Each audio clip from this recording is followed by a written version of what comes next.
Hey there, hi there, ho there. We're as happy as can be. I'm happy. Bob, Hey, Eddie. Bob and Eddie. And Julio back for another session of Danny's 3-Ball over Walk, there. live studio audience here. You okay there? I'm doing okay. You sounded like you were about to choke on your words. I had something in Don't there, choke. you know. Okay, all right. It's we might be joined by part of our studio audience as a special guest. Talk about the high school baseball game, perfect game that went on at Petco Park in San Diego. About 50 of the top high school prospects in the country, seniors to be. A lot of people, you know, this year, first time ever, high school players went 1, 2, 3 in the draft, and no reason why trends like that may not continue. And we have someone who played with and against many of those 50 players that were in that game. So may have a guest in the second segment of today's show. Okay. But for now, Major League Baseball. We're already nearing, middle of August, end of August, about another month and a half to go. Yep. Closing in on it. And teams are securing what they had, I guess, in a way, and other teams are making it close. You got 2 weeks, right, to make your final push. The National League Central. You got the Cubs. The Cubs are basically a game ahead of St. Louis and Milwaukee, all three teams within one. We had already discussed probably for the last month or two that probably only one team's going to come out of there because both wild cards will come out of the West. Yep. Bob, who do you like? I'm still with Chicago. I picked them at the first of the year, although St. Louis is coming, and I still can't count out Milwaukee, but I'm with Chicago. Eddie? I'd have to go with Chicago as well, just because that's who I picked. So I'm not going to back off on that now, but I think Milwaukee is an interesting story. I think if you want the story, you want Milwaukee to come out of that division after losing 6 in a row, and now they've won I think 3 or 4 in a row, and they have a chance to sweep Pittsburgh tonight. Which basically, if Pittsburgh gets swept, It's over. it'll be tough. But Milwaukee then also goes on the road for 4 series. They leave this weekend. I was seeing that they leave tomorrow, I guess, for 4 roads. 4 road series. So they're on a 12 or 13. Yeah, game I road think it's a trip. 10 game. I think there's a couple of times when they play 2, but and it's against everybody in the division. So we'll see it, and that's what and that's what's kind of bad, and just something well, you guys don't know me personally. A lot of you, some of you do, but me with my numbers and everything like that. When Houston went to the American League to even things out, I like it even. I like it 16-16. I like it 14-14. I don't like it 15-15 because it means that there is always an interleague game going on. So you're the last series of the season, and that's when the Phillies should be playing the Mets and the Nationals playing the and you have you're going to have one team playing the Minnesota Twins. Yeah, they're just going to be looking at it going, I hope somebody else wins over there. Right, in my and that's division. nothing you can do about it because you're not playing you're not playing But you had your interdivision. game, You're not right? even playing interleague. You're playing outer league. But you had your games within your division. Right. I mean, you played the same amount of games in the division. When they happen, really doesn't. People always say that. Well, the games in April don't mean nothing. They do. They mean as much as the game played the last week of the season. You always say that. I've always said Yeah, the games it's true. at the beginning of the season count just as much as the games at the end. It's true. So if you make your hay when it's early and you can win the games early and build a lead, then you hang on down the stretch. Look at Houston. Yeah. They're struggling right now, but they built a big enough of a lead out front. Exactly. So I like it. I like Milwaukee. It's neat because it's a great pick because of his passion for baseball and everything like that, and he is a winner. And you're picking Milwaukee over St. Louis. No. I said I like the story of Milwaukee. Oh. Yeah. I just asked the questions. You guys are the guys that go on the line with the commitment. Okay. So I like. I'm a big fan of Craig Counsell, having worked with him when he came. But he's a winner, and that hire was, I don't want to say questionable, but It was. Craig Counsell, is he ready to manage? Is he ready to manage? It was. Yeah. And he is. Yeah, he's doing a good And job. he's Well, he done is it. this year. Well, we'll see. 1 year does not make you a great manager. 1 year shows you can do it. No, it doesn't. Especially when you've done it with the Milwaukee Brewers. Who, 1 year. Okay. 1 year shows you had a team that came together, and you didn't screw them up. But can you do that over a series of seasons? So you're going with your pick, Chicago, because it was a good pick. You're going with your pick, Chicago. Let's go with some other picks. Okay. Who do I go at first? It doesn't matter. Let's go with you. Okay. Go Last week, we're talking about the home run lead in the American League. Yep. And it was interesting, Wednesday. And that evening, Cody Bellinger, your pick, went out and hit his 34th home run of the year. He was 5 behind. It was 38-34. He's still at 34. He hit 30. It was 38-33. He hit 34, and I'm like, wow, Cody Bellinger hit a home run. Later that night against Arizona, West Coast game, Giancarlo hit number 39. So now all of a sudden he opened that gap back up to 5. Thursday was an off day. On Friday he hit 40. On Saturday he hit 41. On Sunday he hit 42. On Monday he hit 43. On Tuesday he hit 44, and he's playing right now. And probably will hit number 45. They scored 4 runs in the bottom of the first inning. So, are you still sticking with your pick? I am still sticking with my pick Of Cody Bellinger winning the home run title this year. here, and I'm still saying it because I don't think that Giancarlo Stanton's going to play the whole season. He's 10 behind right now. Well, yeah, but Even if he doesn't, well, he's still got a month. I mean, if Bellinger hits 10 in a month. 10 in a month, then that'd be a great month. So I'm going to stick with my pick. I'm not switching mid-season. I'm not switching midstream. And the other question that we have to ask for later, we'll throw this little bomb at you, is will Giancarlo hit number 60? He's on pace. And will he hit it in a Miami uniform? That's the bigger question. And your thoughts? Will he hit it in the Miami uniform?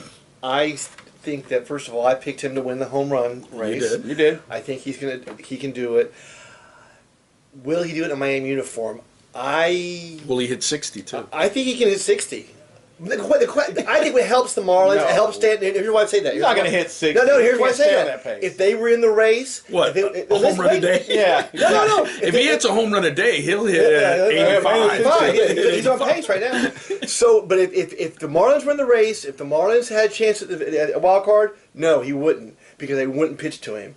But now that they're not in it, I think he'll see some better pitches. You know, he'll have a chance to hit 60. one of the interesting things, and I He's thought swinging about for the that. downs too because he's got nothing to play for. That's the only thing he ever does. So that's not. But the interesting thing with I your hope he comment, does. and I actually thought of this right after we finished recording last week, and it was history says. There's the people that get the nagging back or the knees or the this, and they're continuously, are they going to finish the season? Giancarlo has broken a thumb getting hit by a pitch. He got hit in the face with a pitch. I mean, his are not like the recurring, he has a tendency to always get hurt kind of injuries. Has he finished the season? But I'm just saying they're freak I don't care if injuries. it's a freak injury or a soft tissue injury. I mean, the fact is, in his career, the last 2 years, he hasn't finished a whole season. Another question, wild card. The Red Sox, we were kind of saying, they're starting to lock it up. They pushed it up, but then the Yankees made it close this weekend, taking 2 or 3. Last night, the Yankees wound up losing, and the Red Sox opened it back up a little bit. I want to say it's 4.5, 5.5 games. But those teams are still packed in there. Your pick for one of the wild card teams, Tampa Bay won last night, but prior to that, since you picked Tampa Bay, they scored 4 runs over a 5-game period of time, and right after you picked them, they lost 5 in a row until last night. You still with Tampa Bay? I want to be. I don't want to bail on Tampa Bay, but their offense is pretty horrible. I mean, there's a team that needs to go out and get a bat, but you look at Alex. I can't say his last name properly. Colomé. You look at him leading the league in saves. Where would they be if he wasn't with them right now? I mean, they'd be really hurting. So I'm still going to pull for him to win a wild card spot, but it's going to be tough. And look at the Angels coming on now. Yeah, right. Well, right now you basically have the 6th. The Yankees have a 3-game lead on the second place Wild card Angels. team, right. Okay, and then everyone else is within a game of Game and the a half, Angels. right. So you've got A 6. game and a half. Yeah. Oh, sorry, a game and a half. So you got 6 teams there. Yeah. Battling with the Yankees with a little cushion that could be lost in one 3-game series, Exactly. and that Exactly. cushion's gone. But Your they- pick still? What were you going to say? But they what? Yeah, but Tampa Bay, I don't think is going to make that run. I'm sorry, I just don't. I don't think they have it in them. I think they just. There's some franchises that you look at and go, They win down the stretch, and you got some franchises that say they don't know how to win. And they did go get a bat. They got Lucas Duda, but I don't think that's enough. That's obviously not enough. Not enough. And who knows? But you look at that and you say, okay, well, who's going to play who? So KC or Seattle's still got to play LA probably, and they've still got to play Houston. So that makes it tough for them. KC has to play Cleveland. Yeah. And who else they got to play?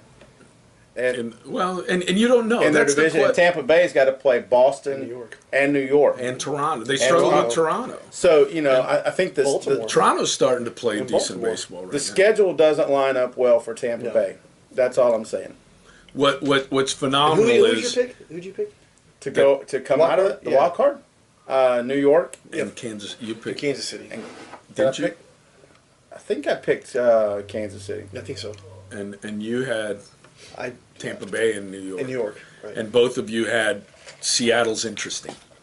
Yes. Yes, they are. Seattle is an interesting story. Again, on that side, Seattle's an interesting story in the wild card. I think you want to have them have a chance to get in there. So who is that? Is that Minnesota?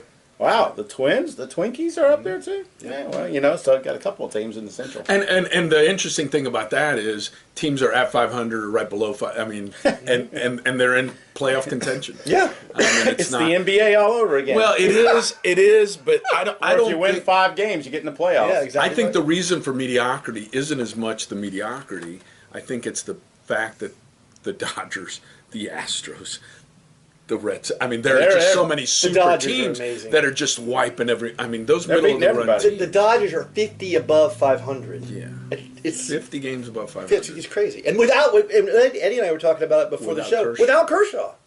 Yeah, who threw a simulated game Saturday? Should be back, and they'll probably lose their first series.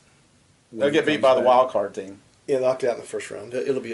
And when's Correa come back? Do you know when Correa comes back for Houston? No, because they could use him right now. I mean, they've run into a little, but again, when you have a 13-game lead, which currently Houston over Kansas City is still a 13-game lead, 12.5-game lead. You build up cushion. You get to play some guys and rest some guys. And you don't hurry guys back from the DL because you don't have to. There's no reason for Kershaw to come back until the last day of August. So you threw it out there, and we can close this segment the last minute. You threw it out there, Giancarlo, whether he does it or not, which we believe he will, you don't, but whether he does it, will he do it I don't know about the 60, but he'll win the home run title. Will he do it in a Marlins uniform? I think he will. I don't think there's any way the Marlins could survive the PR of letting him get away. No. Their 2 biggest stars lost at the end of each on back-to-back seasons. They just couldn't. I don't think they. The only thing about it is one tragically. Yeah, the only thing about it is you got an ownership issue of getting ready to sell the franchise, and the other thing is I think if you trade them, I think the value of the franchise goes down. It does. I think you have a better chance to see Justin Verlander in a Houston uniform. I'll go back. I'll address that in a second. Go on. I think you have a better chance to see Justin Verlander in a Houston uniform than you do Giancarlo someplace else. It was interesting when the Marlins won the World Series in '97 and they were getting ready. Huizenga and Don Smiley were getting ready to sell the team and they were doing whatever. This is when John Henry. What they did, and the reason they traded the players and made the team worse, because on paper, you're buying the business. Right. And if you have this much in revenue and you have Giancarlo and this much in expenses, people don't like to buy those. But all of a sudden, the team may not be as valuable and as bright and in first place or whatever, but if you have this much in revenue and only this much in expenses, now it becomes more lucrative for a group to come in and buy because you don't want to buy it. Yeah, and it's sad to say that. I mean, who's going to buy a team that's the lovable losers forever?